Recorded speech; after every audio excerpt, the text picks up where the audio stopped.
We're just waiting to get our guest in the room. Go ahead. First off, good morning. Good morning, everyone. Thank you so much for being here.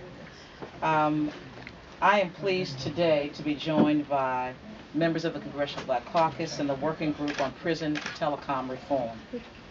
Also here with us today, who we are trying to get into the room, is Mrs. Martha Wright and her grandson, Mr. Marcia Fudge, who will talk about their experience with the high rates of prison calls and the impact it has had on their lives. You all know, and if you don't know, let me tell you why this is so important to us. Exorbitant inmate telephone rates, as much as $4 per call, plus an additional 55 cents per minute charge for long distance calls. Frequently, these kinds of fees force many families to make very difficult decisions about whether to forgo contact with their family or loved ones, or to do something else because the cost becomes prohibitive.